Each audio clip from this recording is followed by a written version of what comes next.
नमस्कार विद्यार्थियों, मैं Suresh Kumar to professor academy में आप सभी का स्वागत करता हूं। आइए हम अपनी श्रृंखला को आगे बढ़ाते हैं। टीजीटी पीजीटी की जो रिवीजन क्लास चल रही है, आज की कक्षा भाग 3 है। इसके पहले 2 क्लासें हमारी हो चुकी हैं।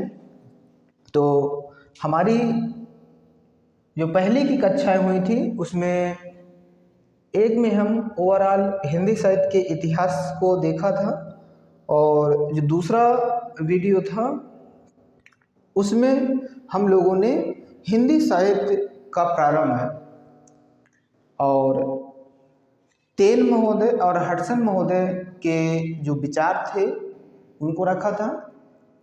उसी के साथ साथ पहले इतिहासकार हिंदी के जो माने जाते हैं गारसद तासी, उन पर भी हमने चर्चा की थी और उनके ग्रंथ के प्रकाशन को लेकर हमने बात की थी। हमने आप लोगों को बताया था कि गारसद तासी का ग्रंथ है उसके 2 संस्करण थे। पहला संस्करण आपका आया 1839 ईस्वी में, और पहले संस्करण के भी 2 भाग थे। तो पहला संस्करण का पहला भाग 1839 में आता है और पहले संस्करण का दूसरा भाग 1847 ईस्वी को आता है। पिछली बार टीजीटी पीजीटी की परीक्षा में प्रश्न यहीं से पूछा गया था कि गारसद तासी का दूसरा भाग कब प्रकाशित हुआ। तो काफ़ी विद्यार्थियों का यह प्रश्न गलत हुआ था। गलत होने का कारण यह था कि इनका जो दूसरा संस्करण आया था वह 1870 और 71 में आया था। दूसरे संस्करण के 3 भाग थे। पहले 2 भाग का प्रकाशन 1870 और तीसरे भाग का प्रकाशन 1871 में हुआ था। तो सभी लोगों ने यह सोच लिया कि इसका उत्तर 1870 या 71 होगा, लेकिन उसका जो सही उत्तर था पिछली टीजीटी पीजीटी की परीक्षा में पूछा था, तो उसका प्रश्न क्या था कि दूसरे भाग का प्रकाशन कब हुआ। तो दूसरे भाग का प्रकाशन हुआ था 1847। इसके बाद हम शिव सिंह सेंगर, जो हिंदी लेखन में देखा उन्होंने कि हिंदी साहित्य का इतिहास हिंदी भाषा में लिखने का जो प्रयास किया वो विद्वान थे शिव सिंह सेंगर। तो सबसे पहले हम शिव सिंह सेंगर जी का जो दूसरा इतिहास ग्रंथ है उसकी चर्चा करेंगे। तो आइए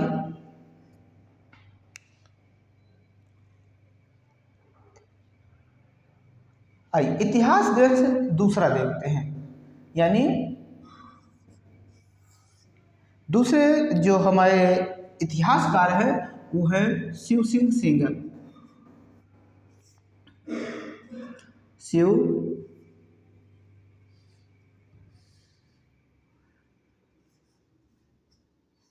सिंह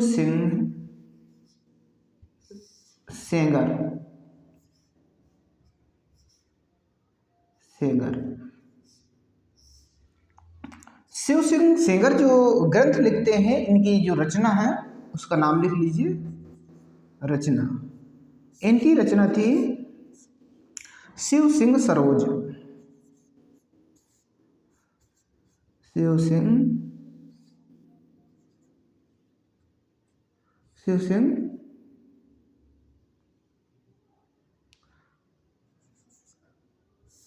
सरोज।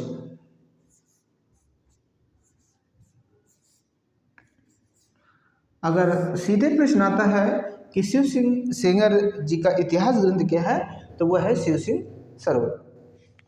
इसका जो समय माना जाता है वो माना जाता है 1883 ईस्वी। 1883 ईस्वी। यहाँ पर एक बात ये भी होती है कि यह हिंदी भाषा में लिखे थे, हिंदी साहित्य का इतिहास था। तो इसकी भाषा क्या थी? अगर हम भाषा की बात करेंगे तो इसकी भाषा है आपकी हिंदी।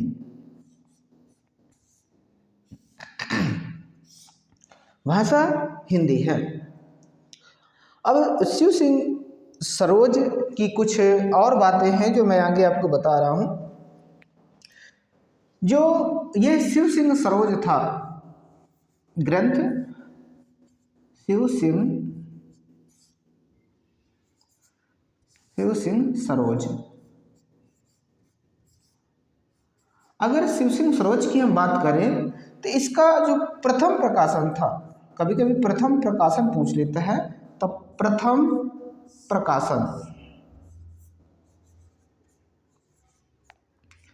प्रकाशन हुआ था 1878 में, 1878 ईस्वी। और इसका जो द्वितीय प्रकाशन है, द्वितीय प्रकाशन, तो द्वितीय प्रकाशन की अगर हम बात करें तो ये है 1883। अब 1883 ही इसका मूल प्रकाशन माना जाता है। क्यों माना जाता है? क्योंकि जब इस समय पुस्तक का प्रकाशन हुआ था इसमें बहुत सारी त्रुटियां थी और त्रुटियों के चलते इसको दोबारा संशोधित किया गया और इसमें त्रुटि सुधार किया गया और इसके बाद इसका फिर प्रकाशन हुआ। तो इतनी बात हो गई। इसका जो प्रकाशक था वो था नवल किशोर प्रेस लखनऊ। यहाँ पर भी एक प्रश्न आ जाता है, इस प्रश्न को जरूर आप लोग लिखिएगा। कभी कभी प्रश्न आजकल प्रकाशक यानी कहाँ से प्रकाशित हुई रचना उसके बारे में जरूर पूछ लेते हैं। तो प्रकाशक कौन था? प्रकाशक, अगर हम प्रकाशक की बात करें तो नवल किशोर, नवल किशोर, नवल किशोर प्रेस लखनऊ।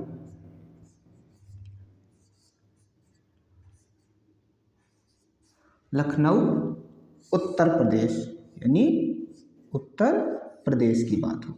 अब देखिए ये विशेषकर ग्रंथ इसलिए और महत्वपूर्ण हो जाता है कि यूपी टीजीटी पीजीटी की अगर परीक्षा हो रही है तो वहाँ पर इस ग्रंथ का ज़्यादा चांस बनता है पूछने का, क्योंकि इसका जो प्रकाशन हुआ था वो नवल किशोर प्रेस लखनऊ से हुआ था।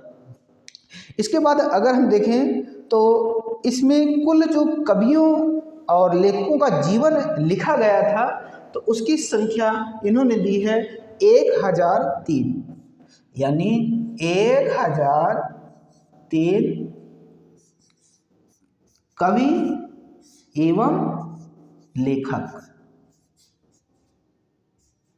इस ग्रंथ में शामिल थे। तो इसको भी आप याद रखिएगा, कुल कितने कवियों को, तो 1000 लगभग कवियों को इन्होंने लिया था। तो इसमें जो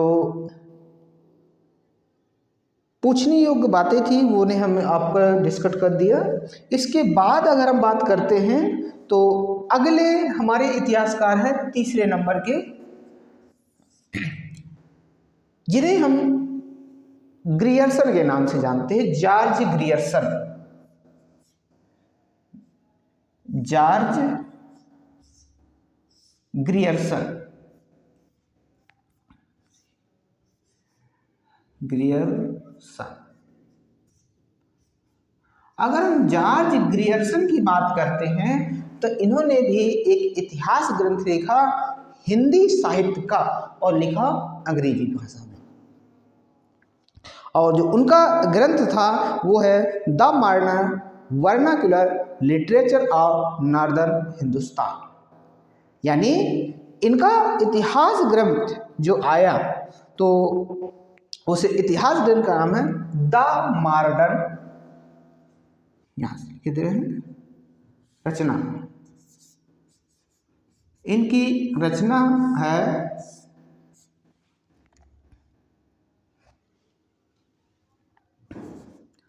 the modern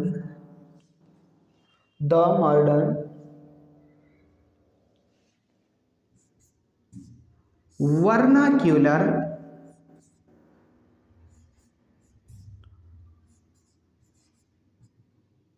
vernacular, the modern vernacular literature of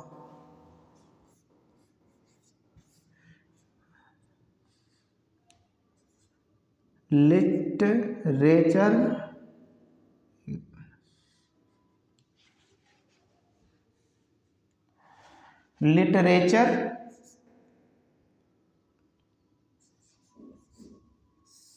of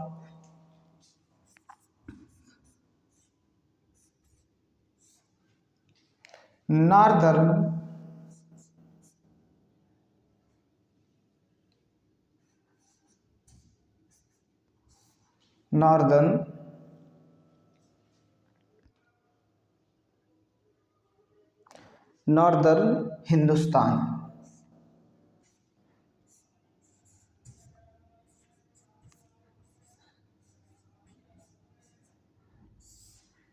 यह इनकी पुस्तक है जॉर्ज ग्रियर्सन की। अगर इसके हम प्रकाशन की बात करते हैं तो इसका जो प्रकाशन माना जाता है वो 1888 और कुछ विद्वान इसको 1889 भी मानते हैं। अब ऐसा क्यों, इसकी भी बात हम किए दे रहे हैं। यानी इसके जो प्रकाशन वर्ष हैं वो 2 माने जाते हैं। क्यों माने जाते हैं?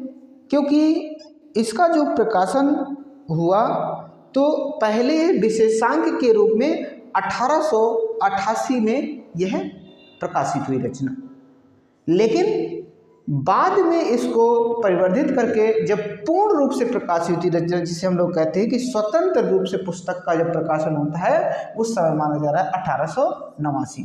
तो आचार्य रामचंद्र शुक्ल भी इनका प्रकाशन जो मानते हैं 1889 से। भाषा की बात कर लें।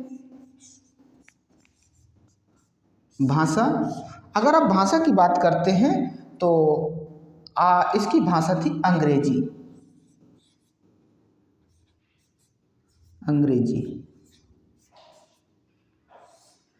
भाषा थी अंग्रेजी। आइए इसके आगे की बात देखते हैं।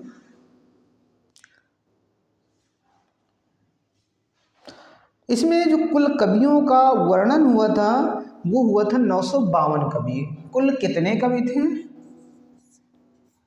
कुल कवि, तो कुल कवियों की जो संख्या थी, कवि या लेखकों की संख्या थी, ये लेखक भी लिख लेते हैं,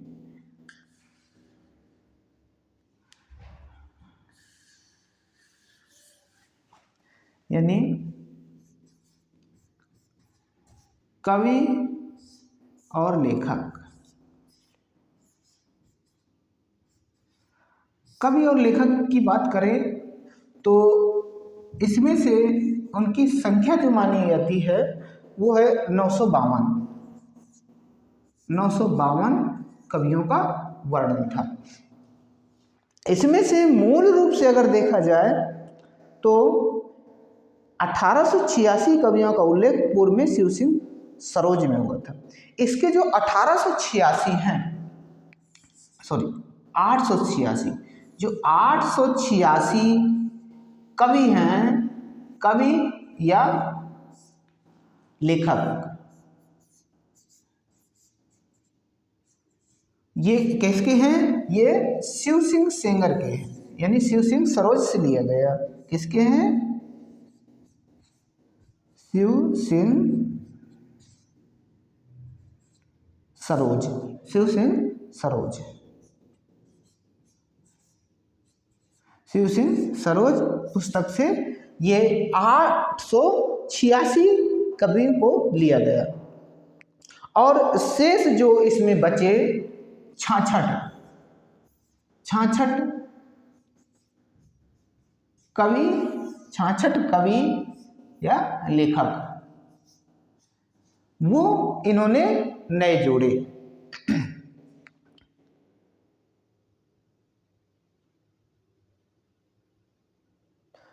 और दूसरी बात, इसमें संस्कृत, पाली, प्राकृत आदि भाषाओं के कवियों को जगह नहीं मिलती। तो अगर आप इतना भी इसमें याद रखेंगे तो आप लोगों का जो प्रश्न पत्र है टीजीटी पीजीटी का, वो ज़्यादा से ज़्यादा इसका प्रकाशन वर्ष पूछता है, पुस्तक किसकी है यह पूछता है, और पुस्तक को 1888 में कौन कौन मानते हैं और 1889 कौन मानते हैं। तो इसका प्रकाशन वर्ष ये है।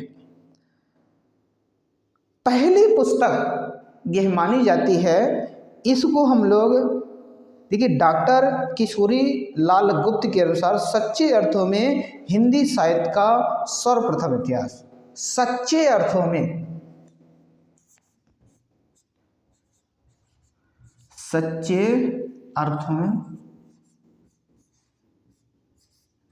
सच्चे अर्थों में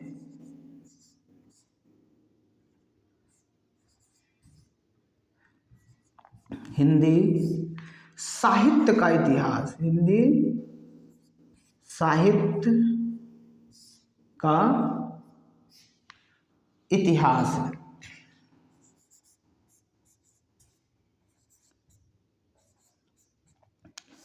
यह किस विद्वान के अनुसार है कि इसको हम सच्चे अर्थों में हिंदी साहित्य का इतिहास मानते हैं। क्यों मानते हैं इसकी भी हम अभी चर्चा करेंगे। कि यह है डॉक्टर किशोरी लाल गुप्त। तो डॉक्टर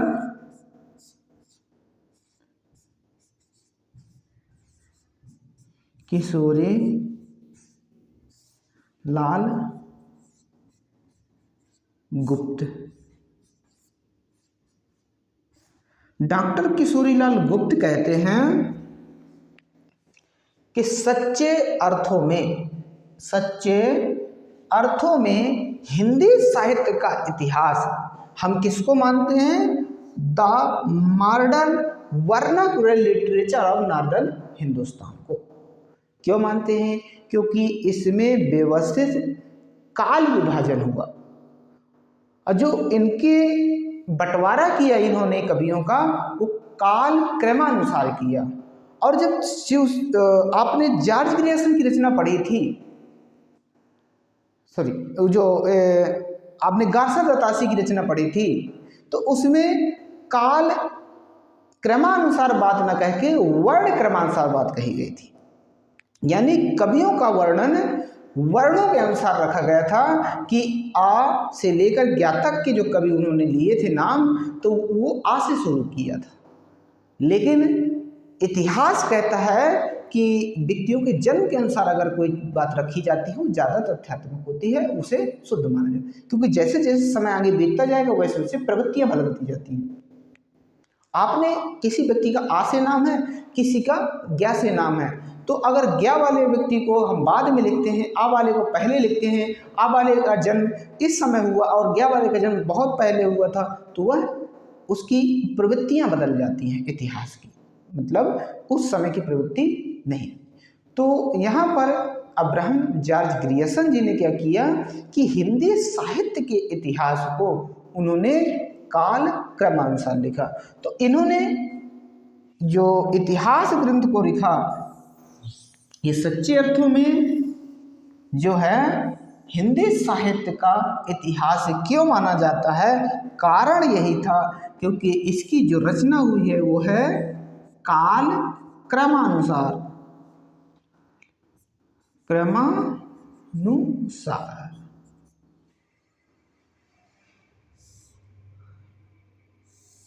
काल क्रमानुसार, यानी काल यानी समय के अनुसार बात लिखी गई है।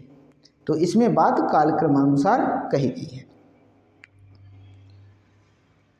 आइए इसमें एक प्रश्न और पूछ लेता है कि इसका प्रकाशन कहाँ से?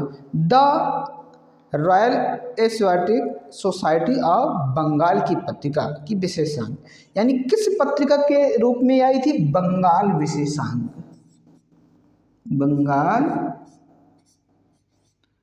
बंगाल पत्रिका के विशेषांक, बंगाल के विशेषांक के रूप में सांख्य के रूप में यह छपी थी पुस्तक। अब इन्होंने जो दिया था तो मैं आप लोगों को ऐसे पढ़कर बता दे रहा हूँ कि कौन कौन से इन्होंने काल विभाजन किया। इन्होंने जो काल विभाजन किए कुल 12 काल विभाजन किए। 12 काल विभाजन में सबसे पहले उन्होंने चारणकार रखा, फिर जायसी की प्रेम कविता, फिर मुगल दरबार, पहले चारणकार रखा, फिर 15वीं शताब्दी का धार्मिक जागरण रखा। इसके बाद उन्होंने जायसी की प्रेम कविता रखी। इसके बाद 4 नंबर पे ब्रज का कृष्ण संप्रदाय था 1500 ईस्वी से और 1600 ईस्वी के बीच की बात, ये उन्होंने चौथे नंबर पे उसका वर्णन किया। इसके बाद अगर हम बात करें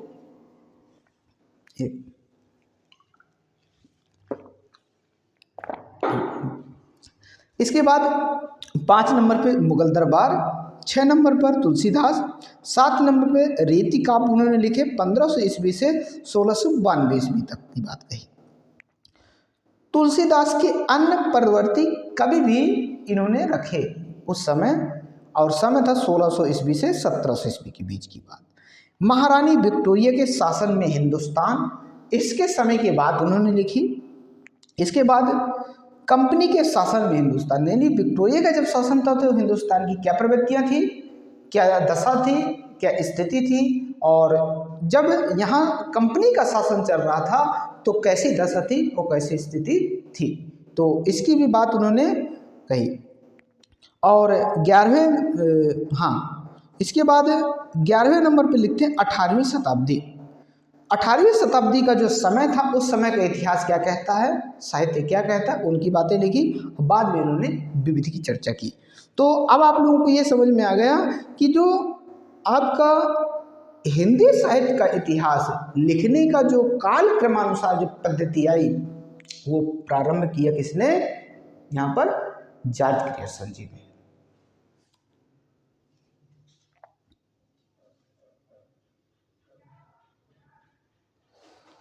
आइए हम आगे चलते हैं। इसके बाद अगर देखा जाए तो अगले हमारे ग्रंथकार हैं वो हैं मिश्र बंधु। एक सेकंड,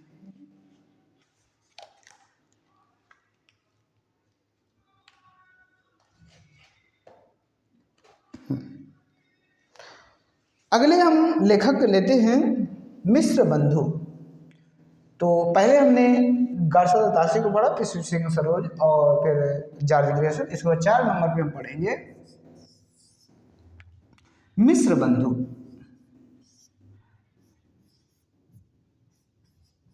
मिश्र बंधु,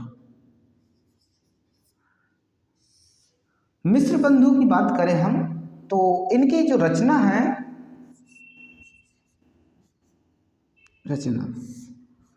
तो रचना का नाम है मिश्र बंधु विनोद।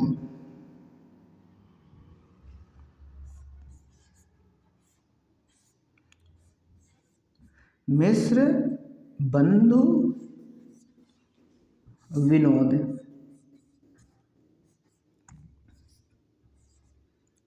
इनकी रचना है मिश्र बंधु विनोद।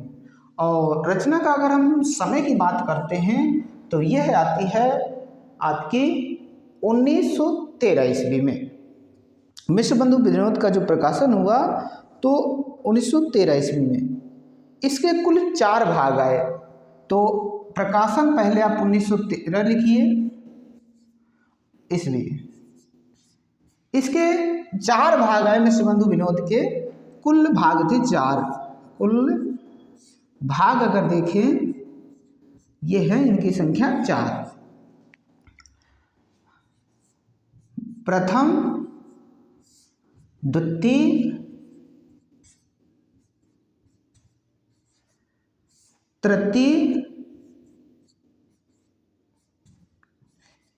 इन भागों का प्रकाशन हुआ 1913 में।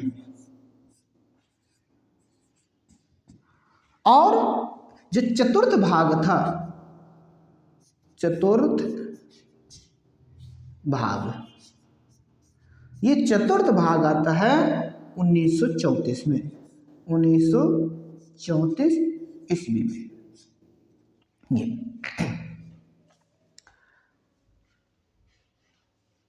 तो आप लोग को यह पुस्तक नाम से पता चल रही होगी कि बंधु शब्द लगा है।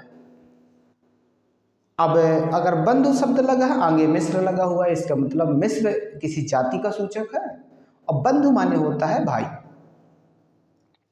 तो यहां पर इनके 3 भाइयों ने मिलकर इस पुस्तक को लिखा था। सभी डाटा को एकत्र किया, व्यवस्थित किया और फिर 3 भाइयों के माध्यम से लिखी गई। पंडित गणेश बिहारी मिश्र, श्याम बिहारी मिश्र और सुखदेव बिहारी मिश्र, ये जो थे लखनऊ उत्तर प्रदेश मिश्र ब्राह्मण गोत्र के थे। आइए इन पर भी थोड़ी सी चर्चा करते हैं क्योंकि इनके नाम को पूछ लेते हैं। तो मिश्र बंधु में कुल 3 व्यक्ति थे। मिश्र बंधु जो थे, मिश्र बंधु, मिश्र बंधु जो थे वो तीनों भाई थे, 3 भाई थे।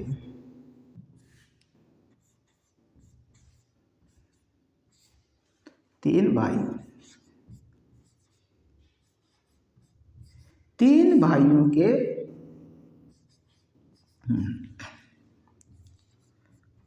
माध्यम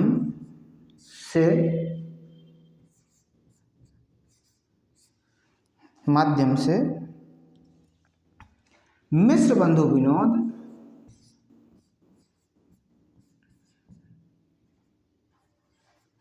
मिश्र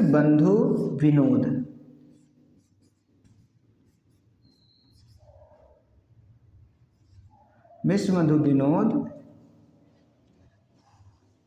की रचना की गई।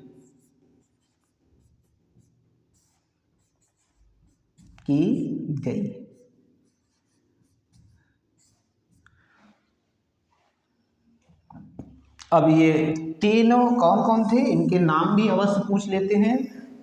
कभी कभी प्रश्न पूछ लेते हैं इनमें से कौन नहीं है, तो तीनों के नाम लिख लीजिए। नंबर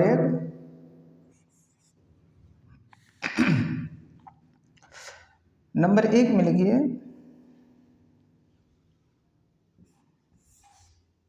एक नंबर गणेश बिहारी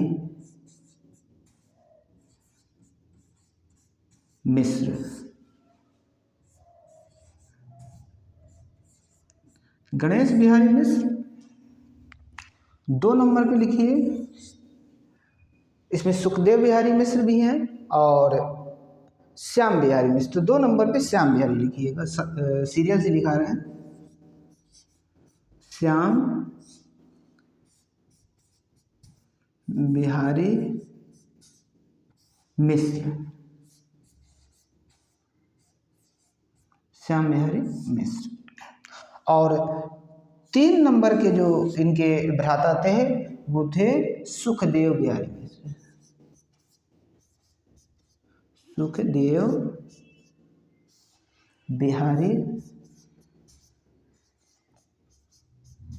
सुखदेव बिहारी मिश्र। अब ये मिश्र बंधु थे। मिश्र बंधु का मतलब ये मिश्र परिवार से आते हैं, ये भाई थे, यानी क्या थे, भाई। इन्होंने क्या किया कि देश के अलग अलग हिस्सों में गए और जहाँ पर पुस्तकें पड़ी हुई थी उन पुस्तकों को निकाल कर लाए और इकट्ठा किया। इकट्ठा करने के बाद एक हिंदी साहित्य का इतिहास ग्रंथ लिखा और इनके लिए कहते हैं बहुत बड़ा वृत्त संग्रह लिखा। ये आचार्य रामचंद्र शुक्ल स्वयं कहते हैं कि मिश्र बंधुओं ने जो लिखा वो एक वृत्त संग्रह था, इतिहास में उसको डायरेक्ट मानते।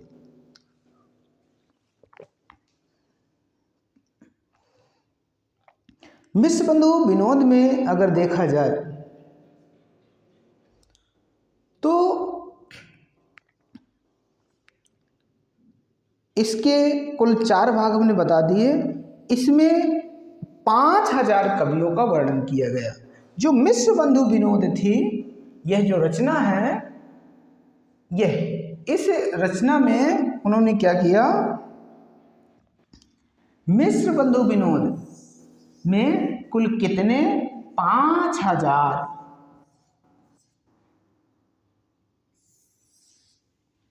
कवि एवं लेखकों को शामिल किया। इसलिए इसे महाव्रत संग्रह माना जाता है, बड़ा व्रत संग्रह कहा जाता है। तो कभी कभी प्रश्न आता है कि 5000 कवियों का व्रत संग्रह किस पुस्तक को माना जाता है, तो आप यहाँ पे उत्तर लिख सकते हैं, मिश्र बंधु विनोद। इसके बाद अगर हम बात करते हैं तो मिश्र बंधु विनोद 1900 ईस्वी में नागरी प्रचारणी सभा काशी में हिंदी के हस्तलिखित ग्रंथों की खोज का कार्य प्रारंभ हुआ था। यानी इसका जो लिखने के लिए खोज प्रारंभ हुई थी। अब देखिए लिखी कब गई, मैंने पीछे बताया था, ये इसका जो आया था 1913 ईस्वी। तो क्या 1913 ईस्वी में अगर पुस्तक आई है तो इसको तुरंत लिख दिया गया होगा, क्योंकि बहुत बड़ा व्रत संग्रह था, तो इसकी सबसे पहले खोज शुरू होती है। तो मिश्र बंधु विनोद में जब खोज शुरू होती है तो नागरिक प्रचारणी सभा काशी के माध्यम से होती है। तो 1900 ईस्वी में सबसे पहले अगर देखा जाए तो 1900 ईस्वी में नागरिक प्रचारणी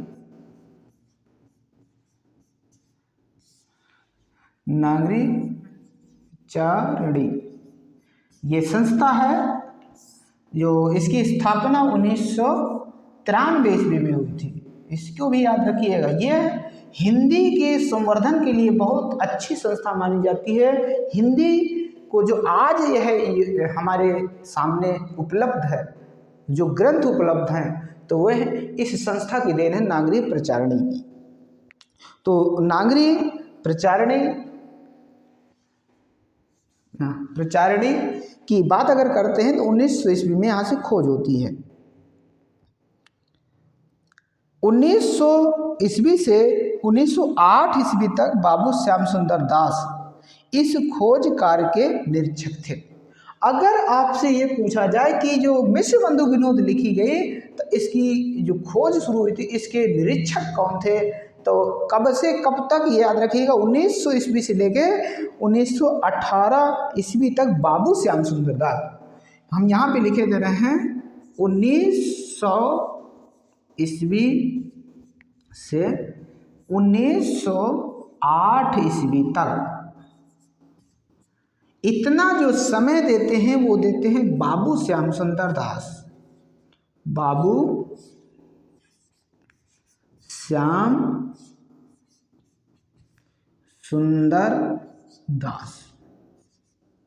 बाबू श्याम सुंदर दास ये क्या थे, एक निरीक्षक की भूमिका में थे कि जिन पुस्तकों को लाया जाता था, पढ़ा जाता था, उनकी जो प्रामाणिकता थी उसको सिद्ध किया जाता था। इसके बाद बाबू श्याम सुंदर दास उसको फाइनल करते थे। अगर यह ग्रंथ जो है 2250 पृष्ठों में लिखा गया था, क्योंकि बहुत बड़ा ग्रंथ माना जाता है मिश्र बंधु विनोद। तो अगर मैं मिश्र बंधु विनोद की बात करता हूं, मिश्र बंधु विनोद, अगर हम मिश्र बंधु विनोद की बात करें तो ये इसकी कुल पृष्ठ संख्या जो थी वो 2250 थी। यानी 2250 पृष्ठों की विशाल पुस्तक लिखी गई थी। इसमें क्या था, 5000 कवियों का वर्णन किया गया था। मिश्र बंधु द्वारा रचित अन्य रचना, अभी एक रचना और आती है मिश्र बंधुओं द्वारा। मिश्र बंधुओं द्वारा एक रचना में और लिखाई दे रहा है आपको, मिश्र, ये भी पुस्तक पूछी जाती है, मिश्र बंधुओं द्वारा रचित पुस्तक,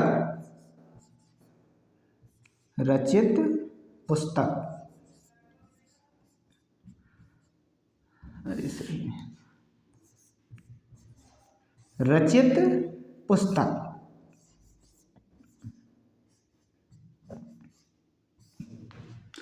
वो है नवरत्न। नवरत्न मतलब नवरत्न जो पुस्तक है ये किसकी है? वो है मिश्र बंधुओं की।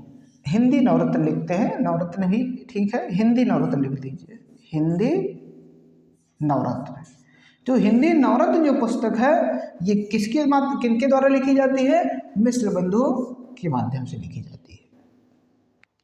इसमें से 9 कवियों का वर्णन किया गया था और कब लिखी गई? 1910 में। ये 1910 ईस्वी में लिखी गई थी। इसका मतलब कि मिश्र बंधु विनोद का काम चल रहा था और 9 कवियों को उन्होंने अलग से लिखा। 9 कवि कौन कौन से थे? इसमें तुलसीदास, सूरदास, देव बिहारी, त्रिपाठी बंधु, भूषण, मतीराम के भूषण व मतीराम इसमें दिया है, और केशवदास, कबीर चंद्र और हरिश्चंद्र, इतने नाम इसके अंदर आते हैं। कभी कभी पूछ रहे थे नवरत्न के अंदर किन किन कवियों को रखा था उन्होंने? ये 9 रत्न उन्होंने निकाले, मतलब मिश्र बंधु विनोद पुस्तक से ही उन्होंने ये 9 ऐसे कवियों को निकाला जिन्हें उन्होंने रत्न के रूप में माना कि इनकी जो दृष्टि है, जो इनका साहित्य है ये उत्कृष्ट है। बिना इनके हम हिंदी साहित्य को आगे नहीं बढ़ा सकते। तो इनके ही माध्यम से हिंदी जगत इस समय इतना फला और फूला है, इसलिए इन्हें मिश्र बंधु द्वारा संपूर्ण हिंदी साहित्य को 8 कालखंडों में विभाजित किया गया। अब देखिए बात एक और आ गई कि मिश्र बंधु विनोद है, मिश्र बंधु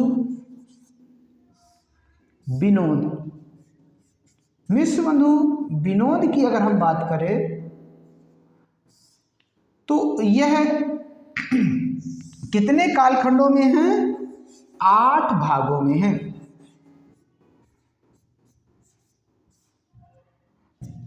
यानी इसके 8 भाग है। मिश्र बंधुओं ने क्या किया? 8 भाग। 8 भाग का मतलब है कालखंड। इसको भी याद रखिएगा, कालखंड। तो इन्होंने क्या किया? मिश्र बंधु विनोद को 8 कालखंडों में बांटा। पहला नाम अगर हम देखते हैं, इन्होंने सबसे पहले नाम दिया आरंभिक काल, पूर्व आरंभिक काल और उत्तरारंभिक काल। तो इन्होंने क्या किया कि एक ही काल के 2-2 हिस्से किए। जैसे पहले उन्होंने कहा कि आरंभिक काल, इन्होंने सबसे पहले कहा आरंभिक काल की बात कही,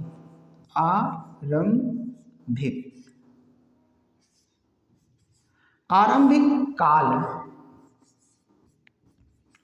और जो आरंभिक काल का समय इन्होंने निर्धारित किया वो 700 विक्रमी संवत से 1400 विक्रमी संवत रखा। यानी 700 ईस्वी विक्रमी संवत, हाँ 700 विक्रमी संवत, 700 विक्रमी संवत से कहाँ तक रखा? 1444 विक्रमी संवत, 1444 विक्रमी संवत। ये इनका पहला काल विभाजन था, आरंभिक काल, जिसे हम हिंदी साहित्य में आदिकाल के नाम से जानते हैं।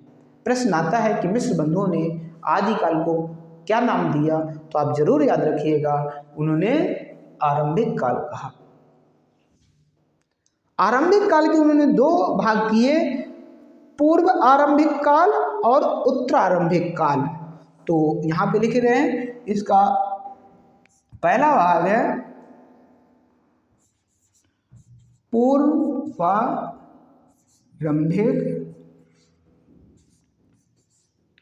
काल।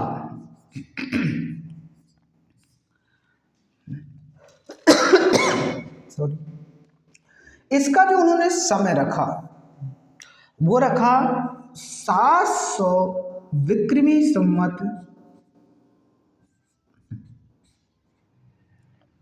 से 1343 विक्रमी संवत, 1343 विक्रमी संवत, ये समय रखा पूर्व आरंभिक काल। इसके बाद 2 नंबर पे लिखते हैं वो उत्तर आरंभिक काल।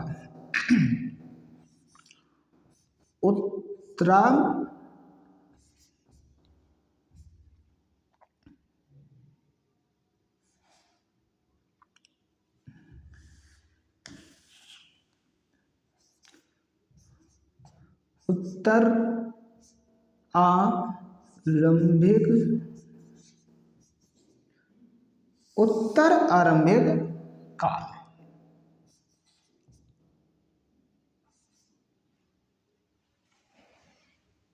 यहां पे इसको काट दीजिए।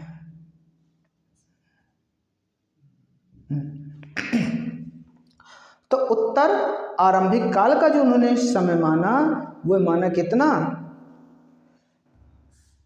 काल।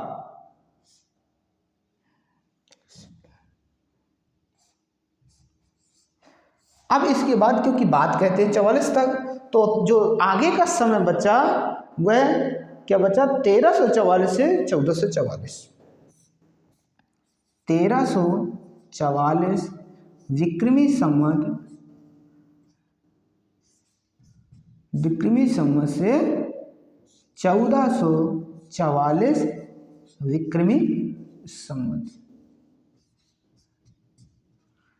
यहां से ये प्रारंभ करते हैं। इसके बाद अगर हम देखें तो माध्यमिक काल लिखते हैं, जिसमें पूर्व माध्यमिक काल और प्रौढ़ माध्यमिक काल बोलते हैं। आइए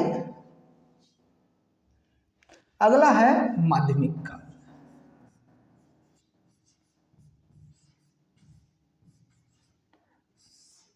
माध्यमिक काल, माध्यमिक काल के ये 2 भाग करते हैं।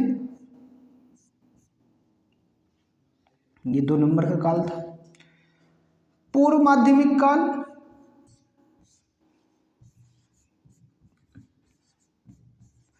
पूर्व माध्यमिक काल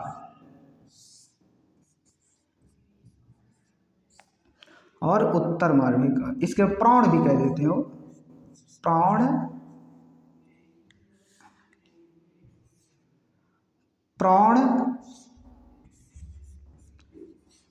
माध्यमिक काल। और जो ये माध्यमिक काल का समय इन्होंने निर्धारित किया वो 1445 से 1680।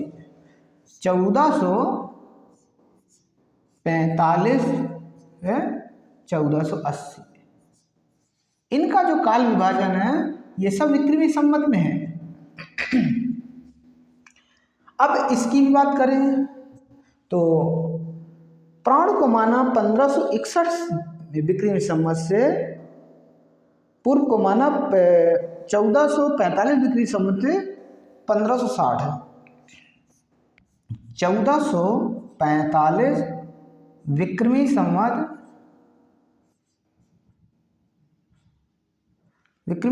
से 1660 विक्रमी संवत,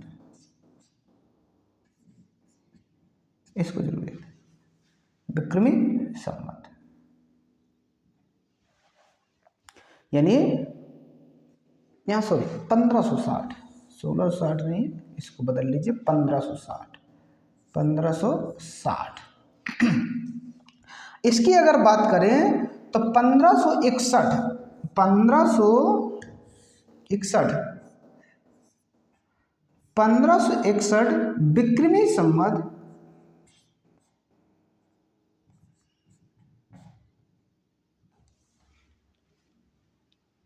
1480 विक्रमी संवत, ये जो बात करते हैं विक्रमी संवत।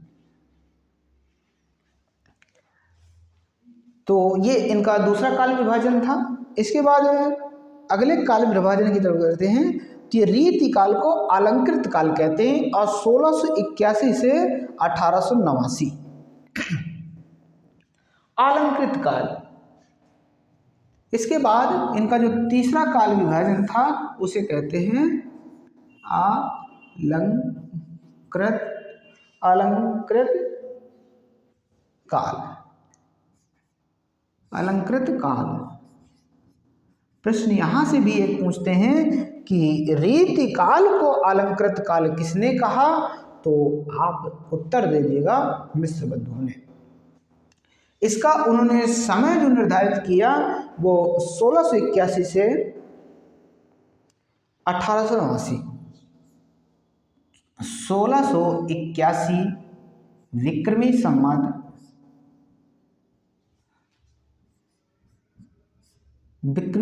से 1889 विक्रमी संवत, ये यहां पर देते हैं समय। अब इस अलंकृत काल को भी उन्होंने दो भागों में बांटा, पूर्व अलंकृत काल, उत्तरालंकृत काल। तो यहां पर आप भी लिख लीजिए पूर्व अलंकृत काल, और 2 नंबर पे है उत्तर अलंकृत काल।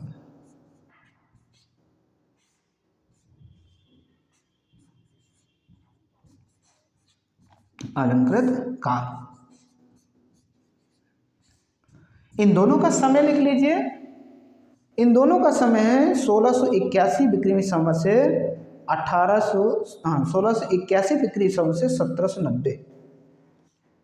1681 विक्रमी संवत में ही बात है, और कहाँ तक है, ये है आपका 1790, सॉरी हाँ 1790 विक्रमी संवत।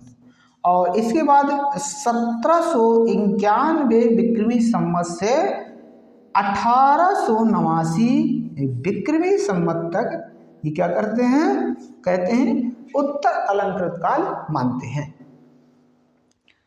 इसके बाद इन्होंने जो आधुनिक काल की बात आती है, तो आधुनिक काल के पहले की बात को उन्होंने कह दिया परिवर्तन काल।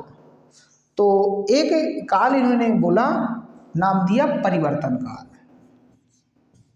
परिवर्तन काल, यहाँ पर विशेष ध्यान देना है आपको कि परिवर्तन काल अपने नामकरण में किसने नाम रखा है, विश्व बंधु विनोद। इसका समय माना 1791 से 1890 विक्रमी संवत से 1925।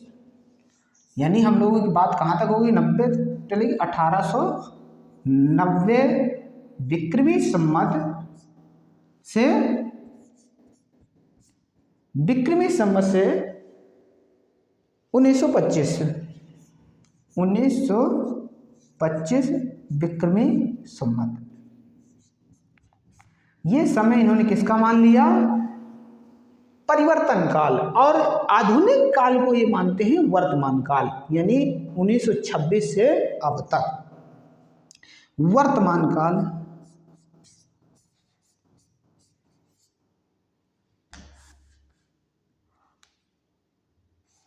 वर्तमान काल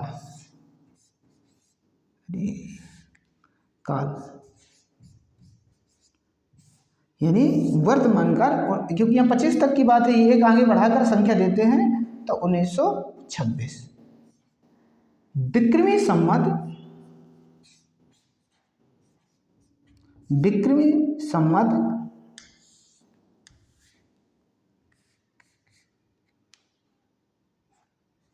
विक्रमी संवत से अब तक की बात करते हैं। अब तक का मतलब जो ग्रंथ उस समय लिखा जा रहा था और जब तक ग्रंथ पूर्ण नहीं हुआ तब तक की बात आती है।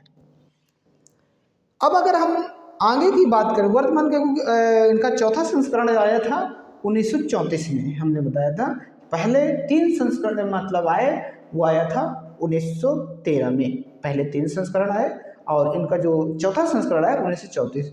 तो 1926 से और 34 तक की जो बात वो लिखते हैं तो वो कहते हैं वर्तमान काल, यानी आधुनिक काल की बात वहाँ कर रहे हैं। तो ये आपको मैंने इतिहास ग्रंथ कुछ लिखा है। इसके बाद आपके 5वें नंबर पर जो इतिहासकार आते हैं वो है आपके आचार्य रामचंद्र शुक्ल।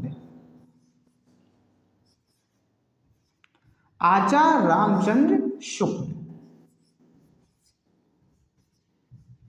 अगर हम आचार्य रामचंद्र शुक्ल जी की बात करें तो इनका ही ग्रंथ हिंदी साहित्य में आज के समय में प्रमुख विख्यात है।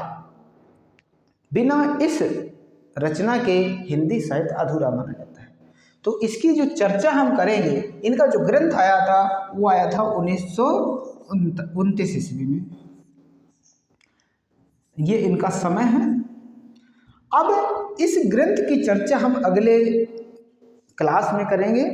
अगली क्लास में जब इनकी बात करेंगे तो इन्होंने जो काल विभाजन किया और विधेय वाली पद्धति को जो अपनाया तो उसकी पूरी बात करेंगे। इसके पहले अगर हम आपको थोड़ा सा रिवाइज करा दें जल्दी जल्दी, क्योंकि जो चीज़ें हैं तो फास्ट रिवीजन हो जाएगा। आइए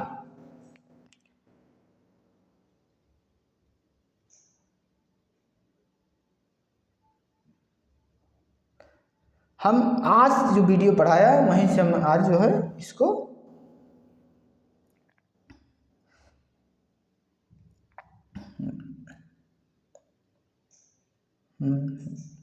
शिव सिंह सरोज।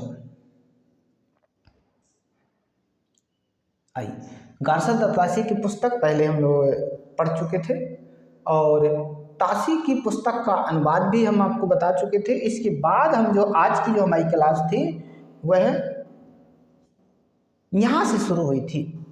तो यहाँ से हम लोग इसका रिवीजन करेंगे कि शिव सिंह सेंगर जी ने जो पुस्तक लिखी, इनकी रचना मानी जाती है। तो रचना कौन सी थी? रचना है शिव सिंह सरोज। समय था 1883 ईस्वी और यह द्वितीय संस्करण था। पहला संस्करण 1878 में आया था, ये प्रथम संस्करण आया था। इसके बाद की अगर हम बात करते हैं तो शिव सिंह सेंगर जी की जो 83 की रचना थी उसकी भाषा कौन सी थी? वो थी हिंदी। आगे देखिए शिव सिंह सरोज, यानी शिव सिंह सरोज का जो प्रथम प्रकाशन मैंने बताया था 1878 और द्वितीय प्रकाशन 1883। प्रकाशन जो प्रकाशक था कहाँ से प्रकाशित हुई थी? तो नवल किशोर प्रेस, लखनऊ, उत्तर प्रदेश। और इसमें कुल 1003 कवियों का वर्णन है। 1003 कवि हैं इसमें, कवि और लेखक। इसके बाद हम आगे चलते हैं जॉर्ज ए ग्रियर्सन। तो इसे जॉर्ज अब्राहम ग्रियर्सन के नाम से जाना जाता है। इनकी रचना है the modern vernacular literature of northern Hindustan, यानी भारत का इतिहास। भाषा थी इसकी अंग्रेजी। यह ग्रंथ पहले आया 1888 में और बाद में व्यवस्थित जब प्रकाशित किया गया तो 1889 में। आचार्य रामचंद्र शुक्ल 1889 इसका समय मानते हैं। इसमें जो कवियों की संख्या थी, लेखकों की संख्या थी, वो थे मिश्र बंधु विनोद के जो कवि लिए थे। तो टोटल कितने थे इसमें? 952। उसमें मिश्र शिव सिंह सरोज जो पुस्तक है उससे जॉर्ज ग्रियर्सन कवि लेते हैं कितने? 886। किस पुस्तक से? शिव सिंह सरोज से लेते हैं। और इसमें एक नए कवि जो जोड़े थे, ये थे ये नए जो कवि और लेखक थे वो केवल 66 जोड़े थे। किन्ने ने? जॉर्ज ग्रियर्सन जी ने। आगे बात करते हैं। इसमें ये अच्छा वाक्य है, ये वाक्य हमेशा परीक्षा में पूछा जाता है। सच्चे अर्थों में हिंदी साहित्य का इतिहास हम किसे मानते हैं? वो मानते हैं the modern vernacular literature of northern Hindustan को। ये किसने इस कथन को कहा था? तो ये कथन कहने वाले और कोई नहीं, डॉक्टर किशोरी लाल गुप्त थे। इसका जो लिखने की जो पद्धति थी वो काल क्रमानुसार है, जो लिखने की शैली है काल क्रमानुसार है, और ये बंगाल के विशेषांक के रूप में प्रकाशित हुआ था ग्रंथ। इसके बाद चौथे नंबर के हमने इतिहासकार आपको पढ़ा है मिश्र बंधु विनोद। इनकी जो रचना थी वो है मिश्र बंधु विनोद रचना है, मिश्र बंधुओं की रचना है। तो ये मिश्र बंधु विनोद पढ़ाई, इसका समय भी हमने आपको बताया कि 1913 ईस्वी में आई। कुल भाग इसके 4 थे। प्रथम, द्वितीय और तृतीय भाग का जो प्रकाशन हुआ 1913 ईस्वी को, और चतुर्थ भाग का प्रकाशन 1934 ईस्वी को। इसके बाद अगर हम बात करें मिश्र बंधुओं की, तो मिश्र बंधु ये 3 भाई थे, और 3 भाइयों के माध्यम से इसकी रचना की गई थी। और तीनों भाइयों का नाम है गणेश बिहारी मिश्र, श्याम बिहारी मिश्र और सुखदेव बिहारी मिश्र। कभी कभी पूछ लेते हैं इनमें से कौन मिश्र बंधु में शामिल नहीं है, तो ये 3 देते हैं, एक दूसरा दे देते हैं राम बिहारी मिश्र, ये आधार कोई भी कृष्ण बिहारी मिश्र, तो आप ध्यान दीजिए। अगर हम बात करें मिश्र बंधु विनोद की, तो इसमें कुल 5000 कवियों का वर्णन है, तो ये आप लोगों को जरूर डेटा याद रखना है। इसके बाद अगर हम देखें तो मिश्र बंधु विनोद नागरिक प्रचारणी सभा में जब काम करना प्रारंभ किया था, यानी डेटा को इकट्ठा करना प्रारंभ किया था, वो समय था 1900 ईस्वी। 1900 ईस्वी से 1908 ईस्वी तक जो इसकी अध्यक्षता कर रहे थे, जिसकी देख रेख में ये संस्था चल रही थी, कौन सी संस्था थी? नागरिक प्रचारणी सभा। इसको नागरिक प्रचारणी संस्था के नाम से जानते हैं। इनका 1993 ईस्वी में इसका जो है स्थापना हुई थी इस संस्था की, और इसके जो देख रेख करने वाले, ये जिसे हम गार्जियन भी कह सकते हैं, उस समय बाबू श्याम सुंदर दास थे। कब? 1900 ईस्वी से 1908 तक। मिश्र बंधु विनोद में कुल कितने पेज थे? पृष्ठ लिख लीजिए यहाँ पे, पृष्ठ, यानी पृष्ठों की संख्या तो थी, वो कितनी थी? 2250 पृष्ठों में लिखा गया ये बड़ा महावृत्त संग्रह था। मिश्र बंधुओं द्वारा रचित पुस्तक हिंदी नवरत्न, ये इनकी दूसरी पुस्तक है जो इन्होंने उसी समय, कब? 1910 ईस्वी में महत्वपूर्ण जो कवि और लेखक थे उनके 9 निकाले। आगे बात करते हैं। मिश्र बंधु विनोद में 8 भाग, मतलब 8 जो उन्होंने काल खंड किए हैं कुल मिला के, तो 8 कालखंडों में इनका इतिहास ग्रंथ है। पहला कालखंड है आरंभिक काल। आरंभिक काल का जो समय है 700 विक्रमी संवत से 1444 विक्रमी संवत तक माना जाता है। आरंभिक काल को इन्होंने 2 भागों में बांटा, पूर्व आरंभिक काल और उत्तर आरंभिक काल। पूर्व आरंभिक काल का समय उन्होंने रखा 700 विक्रमी संवत से 1343 विक्रमी संवत, और दूसरे जो भाग उन्होंने दिया उसका उपखंड बनाया उत्तर आरंभिक काल, उसका जो समय दिया वो 1344 विक्रमी संवत से 1444 विक्रमी संवत। दूसरा जो उनका कालखंड था वो था माध्यमिक काल। माध्यमिक काल को भी उन्होंने 2 भागों में विभाजित किया, पूर्व माध्यमिक काल और प्रौढ़ माध्यमिक काल। पूर्व माध्यमिक काल का समय उन्होंने रखा 1445 विक्रमी संवत से 1560 विक्रमी संवत, और प्रौढ़ माध्यमिक काल का जो समय दिया 1561 विक्रमी संवत से 1480 विक्रमी संवत। तीसरे नंबर का काल विभाजन है अलंकृत काल, जिसे हम लोग रीति काल के नाम से जानते हैं। तो रीति काल का जो उन्होंने समय दिया अलंकृत काल का, वो 1681 विक्रमी संवत से 1889 विक्रमी संवत। पहला उन्होंने कहा पूर्व अलंकृत काल। पूर्व अलंकृत काल का समय मिश्र बंधु जी ने रखा 1681 विक्रमी संवत से 1790 विक्रमी संवत। और दूसरा जो उनका काल विभाजन था यानी अलंकृत काल का खंड था वो है उत्तर अलंकृत काल, और इसका समय उन्होंने रखा 1791 विक्रमी संवत से 1889 विक्रमी संवत। इसके बाद उन्होंने एक बीच में काल रेखा परिवर्तन काल। परिवर्तन काल का समय दिया 1890 विक्रमी संवत। 90 से 25 तक की बात कही, यानी 25 तक की, 1890 से 25 तक की जो बात कही परिवर्तन काल में। इसके बाद अंतिम उनका जो काल विभाजन था वो था वर्तमान काल। 1926 विक्रमी संवत से अब तक जब तक पुस्तक लिखी जा रही थी। इसके बाद हम आपको बात करते हैं अपने कि आचार्य रामचंद्र शुक्ल का हिंदी साहित्य का ग्रंथ आता है, कब आता है? 1929 ईस्वी को। जब हम 1929 ईस्वी में आए हुए ग्रंथ की बात करेंगे तो बहुत विस्तृत होगी और यहाँ से आपके 1 या 2 प्रश्न किसी भी परीक्षा में पूछे जा सकते हैं।